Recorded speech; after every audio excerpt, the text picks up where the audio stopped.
On the 1st of July, 1816, a French naval frigate called the Méduse ran aground off the coast of West Africa. It was not an accident.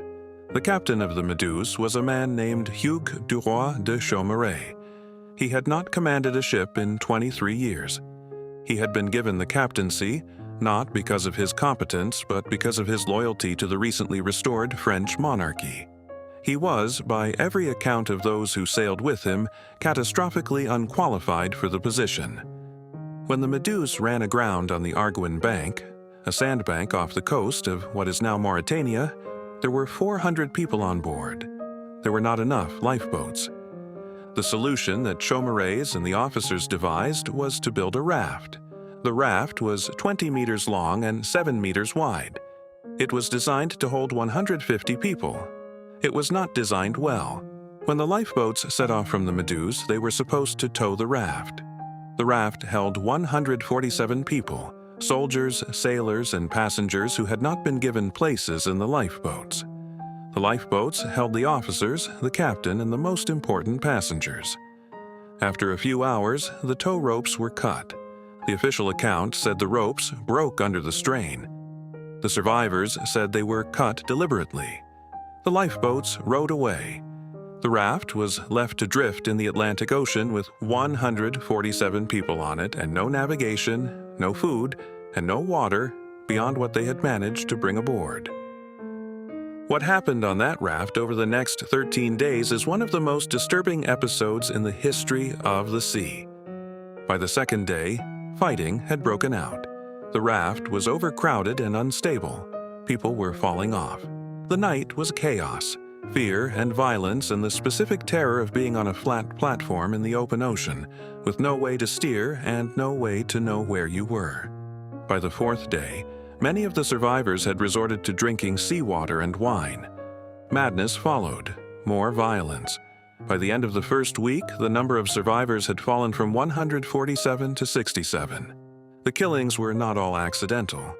On the 8th day, the survivors made a decision that none of them ever fully described in their official accounts. The decision was made to throw the weakest overboard. Those who could not survive, those who were taking resources from those who might. They were put into the sea.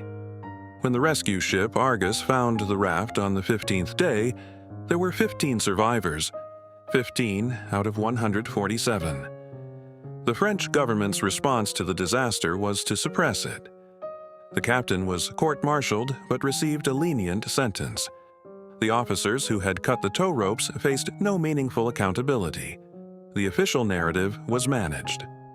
The government, which had appointed an incompetent monarchist loyalist to command a naval vessel and thereby cause the deaths of 132 people, did not want this story told. But 2 survivors told it anyway. Henri Savigny was a surgeon who had been on the raft. Alexandre Coreard was an engineer.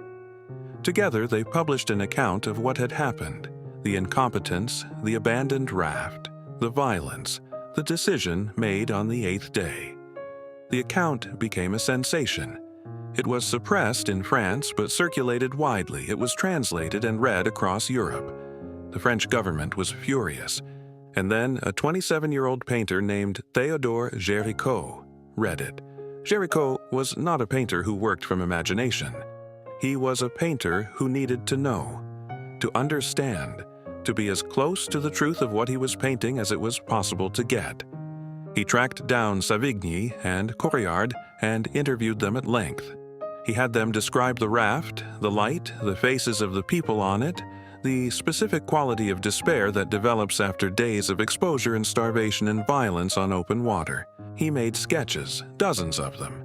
He studied the specific way that dehydration affects the human face. He studied the specific color of skin after days in the equatorial sun. He visited hospitals to study the faces of the dying. He visited the morgue. He had a carpenter build a scale model of the raft in his studio, and then he did something that no official record was supposed to acknowledge. He found human body parts. From hospitals and from the guillotine, Géricault obtained severed heads and limbs. He brought them to his studio and kept them there for weeks, painting them as they decomposed. studying the specific colors of putrefaction, the way flesh changes color as it dies, the precise visual qualities of a body that has been in tropical water for days.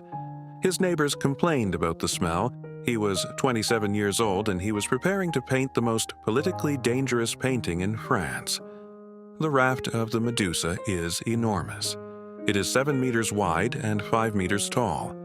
It was designed to be impossible to ignore, to take up an entire wall, to overwhelm the viewer with its scale before they had time to process its content. When it was exhibited at the Salon of 1819, it caused a sensation. The painting showed the moment when the survivors on the raft had spotted a ship on the horizon, the Argus, as it turned out, though they didn't know that yet. It showed the specific quality of desperate hope. The people on the raft climbing over each other, waving cloth and improvised flags, the strongest at the top of the human pyramid, the dead and dying at the bottom.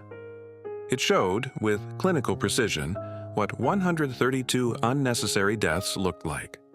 The government recognized it immediately for what it was, an indictment. The painting did not name the captain. It did not show the moment the tow ropes were cut. It did not depict the 8th day. But it showed the consequences of what the government had done, rendered at a scale that was impossible to dismiss by a painter who had spent months ensuring that every detail was accurate. They could not suppress it. It was already on the wall of the Salon. Géricault did not paint the rescue. This is the detail that makes the painting extraordinary rather than merely powerful. He could have painted the moment the Argus arrived, the relief of the survivors, the end of the ordeal, the conventional narrative of suffering followed by salvation. He chose instead to paint the moment before the ship was seen clearly, the moment when it might have been a ship or might have been nothing, the moment of hope that could still collapse into despair. The Argus is visible in the painting, a tiny shape on the horizon so small that many viewers don't notice it at first. The people on the raft are not looking at a rescue. They are looking at a possibility. They do not know yet whether they will survive. Géricault understood that the truth of what happened on that raft was not in the rescue. It was in the 13 days before it. And the painting refuses to resolve the tension of those 13 days by showing their end. The hope is uncertain. The rescue is not guaranteed. The painting holds you in the moment of maximum uncertainty. This is the formal choice that makes it the greatest romantic painting ever made. The painting was exhibited in London in 1820, where it was a commercial success. It toured. It was seen by thousands of people across Europe. The French government had wanted to bury the story of the Medusa. Instead, Géricault had put it on the largest canvas he could find and exhibited it in the most public place in France. He died in 1824, at 32, from injuries sustained in a riding accident. He had produced a small number of paintings. The raft of the Medusa was the largest and the most important. The painting is now in the Louvre, where it has been since 1824. It is 491 centimeters tall and 716 centimeters wide. It is impossible to stand in front of it and feel nothing.